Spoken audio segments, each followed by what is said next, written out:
Sobre quem Ezequiel 28 estaria falando?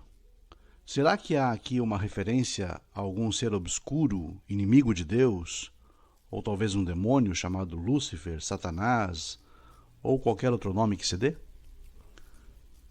Veja bem, o verso 2 nos diz: Homem mortal, diga ao príncipe de Tiro, assim diz o Senhor Hashem, porquanto o teu coração se orgulhou, e você disse, eu sou Deus, sobre o trono de Deus me assento no meio dos mares. Porém você não passa de um homem, e não é Deus, ainda que você imagine em teu coração que você seja como ele. Bem, só este verso já seria suficiente para que aqui então encerrássemos esse estudo. O profeta deixa muito claro, além de qualquer dúvida, que o personagem aqui mencionado não é outro senão o príncipe de Tiro, que naqueles dias, chamava-se Itobaal III. O verso 3 diz: Eis que você é mais sábio que Daniel, e não há segredo algum que se possa esconder de ti. Esta passagem nos retrata alguém enredado numa teia de orgulho, de soberba e prepotência, alguém cujo ego parece querer sair do próprio corpo, de tão intenso e ostensivo. Isso faz eco à ideia de que esse personagem histórico, Itobaal, o príncipe da cidade de Tiro, que significa a rocha, não apenas via a si mesmo como Deus, mas sim como alguém extremamente importante e sábio, maior mesmo que Daniel. Quem sabe se achasse mesmo maior do que o próprio sábio Salomão, ou mesmo talvez mais importante do que o templo no qual a divina presença se manifestava? Os versos 5 e 6 dizem que este monarca antigo, pela sua astúcia e habilidade em lidar com negócios, adquiriu muita riqueza e importância. Pela sua própria sabedoria e entendimento, conquistou posses de prata e ouro. Só que com isso sua altivez e arrogância só aumentaram. O final do verso 6 nos diz que pela sua grandeza e pelo que ostentava dela, esse soberano acreditava que os seus desígnios, ou todas as suas realizações, eram desígnios e realizações de Deus, e que assim ele mesmo seria Deus. O verso 7 é extremamente revelador, pois nos diz: Portanto, eis que trarei sobre ti estranhos, tiranos dos gentios, e eles desembainharão as espadas contra a beleza da tua sabedoria e contaminarão o teu resplendor. Aqui temos o prenúncio do juízo no qual incorreria Itobaal e todo o seu poderio. A morte daquele que pensava ser Deus e que se achava o mais sábio dentre os sábios e que se engrandecia de seu entendimento, se daria pelas mãos de déspotas estrangeiros. Toda a suposta beleza que havia naquele falso Deus seria abatida, aniquilada e violada pelo poderio dos mandatários estrangeiros. O verso 8 nos diz que Itobaal, o príncipe de Tiro, seria levado à cova por meio de morte violenta e que seria ele mesmo traspassado, isto é, perfurado no coração dos mares. Esta frase, coração dos mares, merece ser mais analisada. Mares ou águas em profecia equivale à ideia de nações ou de povos. Confira lá em Isaías 17:12. Coração dá a ideia de centro, núcleo, e curiosamente Ezequiel 5:5 diz que Jerusalém situa-se no meio das nações, sendo que todas as terras estão à sua volta. Não temos, porém, certeza de que Itobaal, um homem que se achava ser Deus, tenha sido morto, traspassado, perfurado em Jerusalém. Quem sabe então se a aplicação a Itobaal deva ser entendida, ou estendida, melhor dizendo, a algum outro personagem? Não se sabe, mas que os detalhes são bem interessantes, isso é verdade, não é mesmo? O verso 10 nos diz que o príncipe de Tiro sofreria a morte de um incircunciso.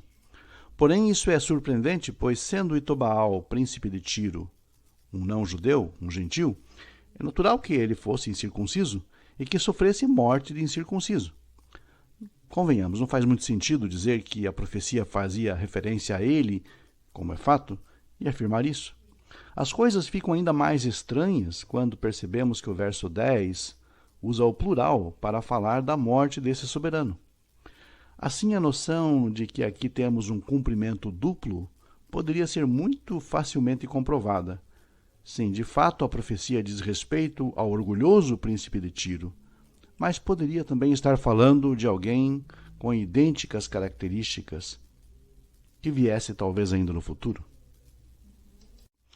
E essa morte de incircunciso seria algo como uma morte não digna a um judeu. Só para lembrar. O verso 12 reitera e reforça mais uma vez que a referência aqui é certamente ao príncipe de Tiro, que na época era Itobaal.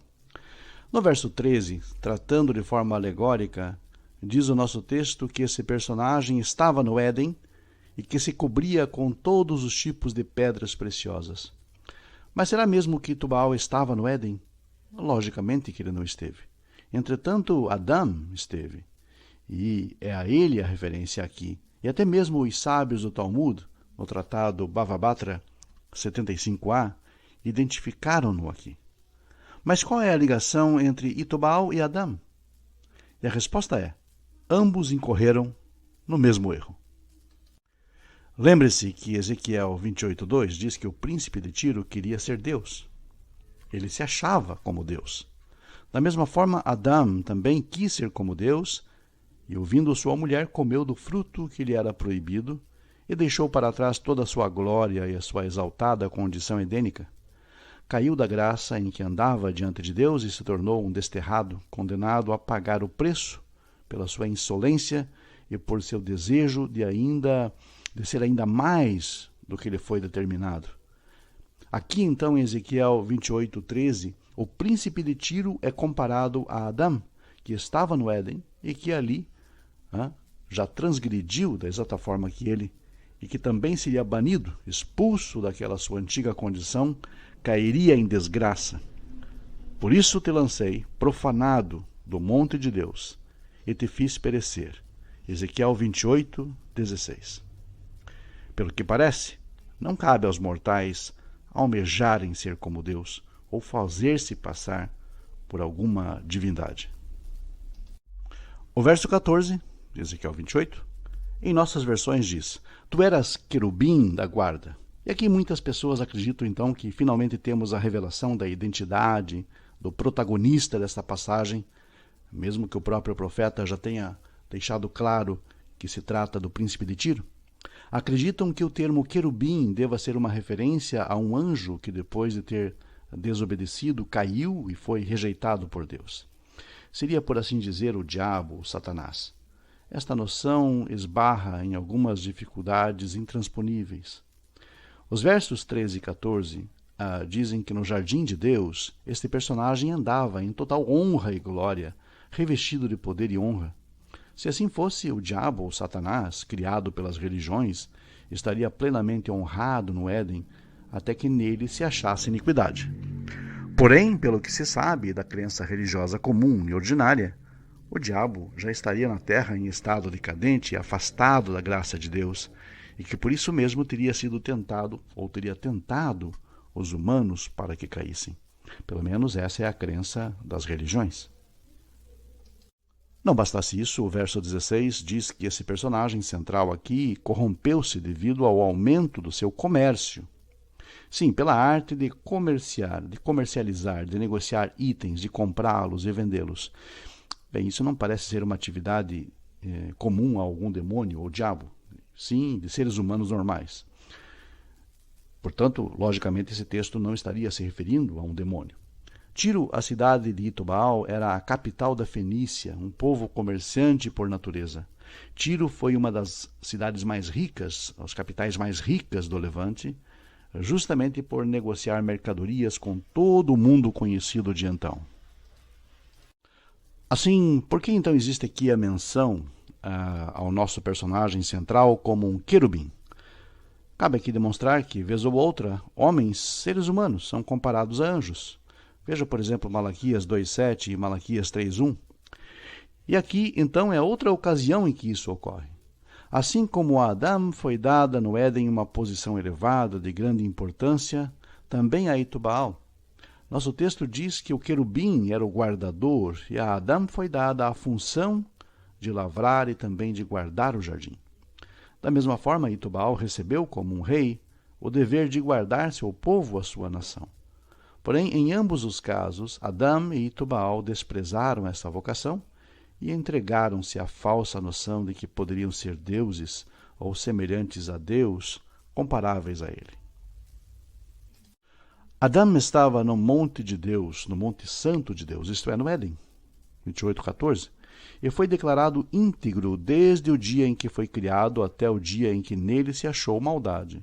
Segundo os sábios, essa maldade que se achou em Adão é exemplificada aqui na mesma maldade que se achou no príncipe de Tiro, ou seja, o desejo de ser Deus, ou no mínimo semelhante a Deus. Já no verso 17, lemos que nosso personagem, corrompido pelo orgulho e vaidade, seria lançado na presença dos reis em desgraça e vergonha. Finalmente, o verso 18 volta a mencionar o comércio em que se envolveu a cidade de Tiro e a confiança exacerbada que seus soberanos depositavam em suas posses, em sua beleza, a altivez daquele próspero reino. Pela multidão das tuas iniquidades, pela injustiça do teu comércio, profanaste os teus santuários. O juízo sobre a cidade e o príncipe de Tiro viria na forma de fogo, o que fatalmente se concretizaria com o enfraquecimento sob o cerco de Nabucodonosor e a hecatombe final no governo de Alexandre Magno. Assim, a conclusão a que chegamos é que Ezequiel 28 não fala de um demônio, seja qual for o nome que se dê, Lúcifer, Satanás, etc. A passagem narra apenas e tão somente, nitidamente, uma lamentação sobre o príncipe de Tiro, um soberano humano normal, que, orgulhoso de todo o seu poder, da sua riqueza, do seu reino, obtida por um vigoroso comércio, queria ser visto como um Deus, senão como o próprio Deus. Nosso texto compara esse comportamento ao pecado de Adão no Éden, que também errou por desejar ser como Deus, apesar de antes ter estado numa condição exaltada e agraciada pelas bênçãos do Criador. E como sempre, a nossa mensagem final. Se você gostou desse vídeo, curta, compartilhe com seus amigos, contatos e redes sociais. E se você ainda não for inscrito, se inscreva, ative as notificações, que teremos mais conteúdo acerca da Torá e acerca dos sentidos mais sutis do texto da lei divina. Até o próximo estudo, então. Muito obrigado a todos e até lá.